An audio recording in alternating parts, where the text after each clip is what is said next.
they like survived for a couple thousand years and then just died out. The Clovis culture was more robust. They were going down sailing down the whole shore, and they colonized, and they were way more, and they are actually kind of what the true natives are now. I think there's just so many different, it could be a mix of this and this and this. Well, given that what things were back in those days, I think if the Solutreans came over and then, say, the Clovis people showed up and wanted their land, they would have exterminated the Solutreans too. There's always a possibility. War. That's one of my things I was going to get at is, war. They could have literally wiped them out. Absolutely. Or enslaved them. Yeah. And by enslavement, I mean killed truly did not breed. Again, I talked about this before. There was no interbreeding, or almost no interbreeding, enough that gene pool can't be detected. Yeah. There's also the possibility that, and this is out there, and I know I'm completely making this up, but I'm just, my brain was spinning on this story. It's possible that these cultures met, and as we said, we've got the master-slave relationship, or we could have the god and worshiper relationship, where one culture shows up, and they are so dominant, and they somehow key into a culture that other culture is subservient, and therefore they just never stay in the gene pool. It's also possible that, nobody's ever talked about this. What if one of these cultures practiced some form of cremation? Yeah. We've never seen that. That's what I was thinking, is they haven't found remains. There's a couple of things. The Solutreans, we've never found any DNA evidence that they were actually here. Right, because there's no European DNA. But what you're talking about is absolutely correct. A lot of cultures, like say in India, for example, they burn corpses. Mm-hmm. But there's another thing. And I have two words. There's two words here. Kennewick Man. You've heard of Kennewick Man? I'm sure. Yeah. So Kennewick Man, found just very recently along the shores of the Columbia River, not that far away in Kennewick, near Kennewick, Washington, is apparently, from the shape of the skull and the facial features and everything, anthropologists have decided that he was not at all related to any American Indians. He was probably most likely from a Polynesian island, and so that would evidence to me indications of a migration not just from eastern Siberia, but also from Polynesia, or from perhaps the people who went on to populate Polynesia, because of course Polynesia was populated by people from the Eurasian landmass. So Kennewick Man, let me finish. Kennewick Man was obviously completely different from the great majority of the Native Americans that we have found here. It is virtually impossible that he migrated all the way by himself. Yeah. In other words, it's very likely there was a mass migration of his people, not just his tiny tribe, but a whole bunch of people from that area to North America, and they eventually died out. And of all that population, how many skeletons have we found? One. Exactly one. Yep. Exactly one.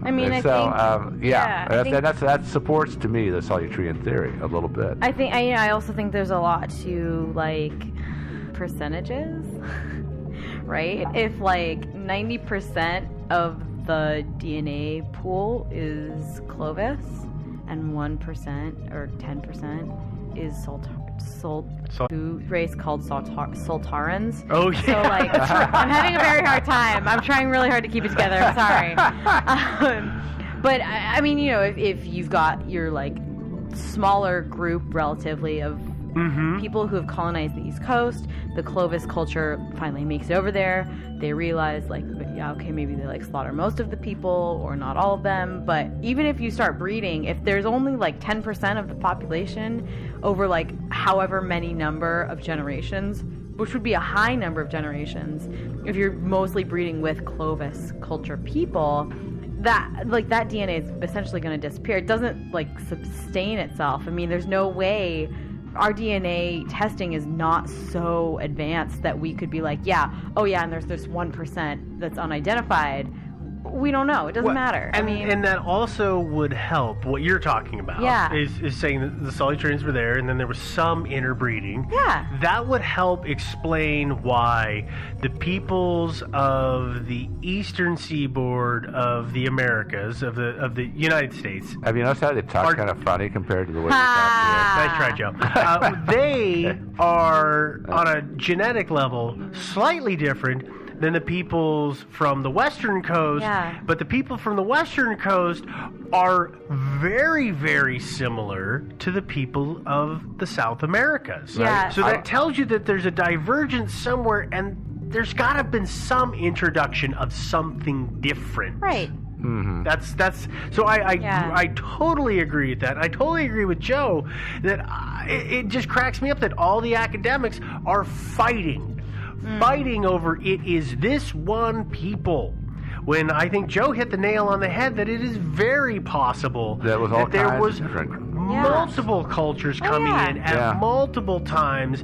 And I think the reason that this so intrigued me is that it shot so many holes into what we all learned as kids, which was caveman walked across the land bridge chasing mastodons. I think that's probably the only theory that we can pretty securely discount. I mean, right? At this point, as the sole source of there's no way. People. There's no way. It's possible that at the end the land bridge may have been solid enough for people to just make that solid trek, but I personally think that I don't care which side, whether it be the Atlantic or the Pacific, I think that peoples had to have come here by boat in some form. It's the only way they could have traveled fast enough from what we have available. Most likely. I don't think it's going to happen, but I think it would be really fascinating to actually go down. I mean, that stuff, the land bridge is still there. It's underwater. Oh, yeah. It's underwater. It would be really cool to go down there and just troll around. I mean, for one thing, I'm interested to find out how long it was above, and if it was above the waterline long enough for actual forests to develop on it, in which case there should be archaeological remains of forests down there. There should be human remains. It was 1,000 or 2,000 years, but I don't know how long, I don't know how high above sea level it was. Yeah. I mean, I don't know how high above sea level you've got to be before the ground actually starts drying out significantly. Yeah, exactly. But it would be fascinating to go down there and do a little underwater archaeology. And I realize that kind of thing is difficult and expensive to do. Oh, but But that would be the real test. Would be to go down there and map it. Pick a spot that looks like it would be a likely spot for humans to settle, at least temporarily on it, and then start digging and see what you come up with. There's the possibility that some of that might have hardened and filled in, so there might be. I mean, there's so many prehistoric tracks of dinosaurs that have become stones, so we might see that kind of stuff. But it's so hard to say because it's been back underwater, and now we've got liquid forces eroding it. So I who don't knows? know. Yeah, it would be hard, but there's got to be, if that was a land bridge, there's got to be some evidence down there. There's got to be something. Yeah. Well, I mean, that's unfortunately where we have to leave this. Oh, no, we got to solve it. Okay. Oh, Joe's going to do it. Okay, I'm about to announce who the murderer is, but then the lights are going to go out. There'll be a scream and the sound of a body hitting the floor. Wait. I got the wrong one. You're in the wrong month, man. Okay, all right. Well, that is where we're leaving it, because that's where the evidence leaves us, and I think we've all kind of beat this enough as to which direction we're thinking it's going. But if you want to read any of the research on this, that's going to be available on our website. The website is thinkingsidewayspodcast.com. We will also have this episode and any past episode is there, so you can listen to them directly on the site. If you want to download the show on a regular basis, you want to subscribe, you can do it through the site, or of course you could just go to iTunes, where I think most people are still going.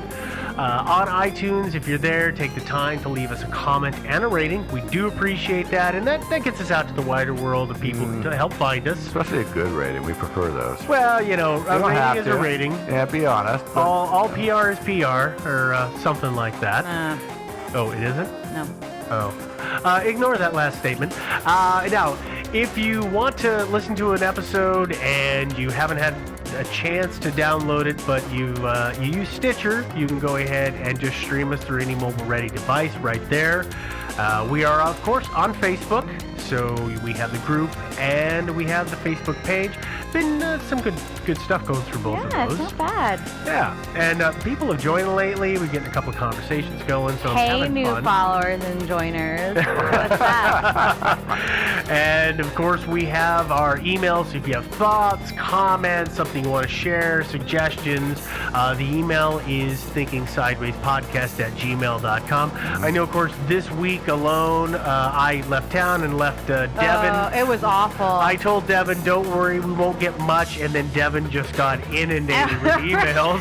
So many emails. Was it he like was like, 3 or "Mom, something?" don't worry, we won't get that many emails." And like, I was like, "Oh man, I need to check those because like it's been a couple days." And I checked, and there were like 20 emails. Oh, did I not? I forgot to tell you, I check them on my phone all the time, so I kind of just deal with them. Incredible. Yeah. So I got to talk to a couple people and kind of, I don't know how you field those. I am awful at it. So No, good. you did great. Did good. good. And everybody seemed to appreciate it. We got some thoughts, we got some ideas for topics, we got good stuff on there. A reminder that actually 8-bit color is 64 color. You mean it was 4-bit color? This was actually, I was going to bring this email up because I screwed up, and I will admit this right now. This is What a did you do? correction. When we talked about Gary McKinnon, we said that he looked at one of his images in 4-bit color, and I don't know It was which. 4 colors. One of us said, "Oh, well, that's 4 colors," when it's actually 16 colors. That'd been embarrassing.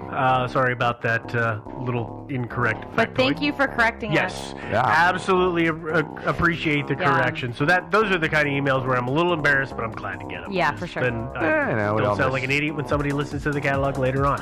You know, sure. We all misspeak, you know. Yeah, obviously tonight I did a lot of that. Yeah, you did. Or mispronunciations. I think I did a bunch of those too. Lots of stuff. Yeah, Yeah. lots of good stuff. Screwed up all over the place This was basically a failure. Yeah. Yeah. Yeah. on a I'm- massive scale. This one will never get released. All right, ladies and gentlemen. Well, that having been said, we're going to go ahead and close this one out. And I guess, well, yeah, we'll be talking to you next week. Probably. Hey, by the way, I'm voting for the Solutreans. I didn't realize we were voting for things. Yeah, and goodbye.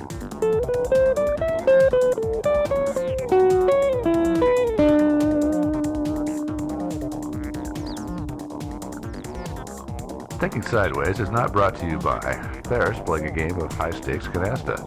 Instead, it's supported by the generous contributions of people like you, our listeners, on Patreon. Visit patreon.com/Thinking Sideways to learn more. Thinking Sideways. I don't understand. Does not compute. You never know. Stories of things we simply don't know the answer to.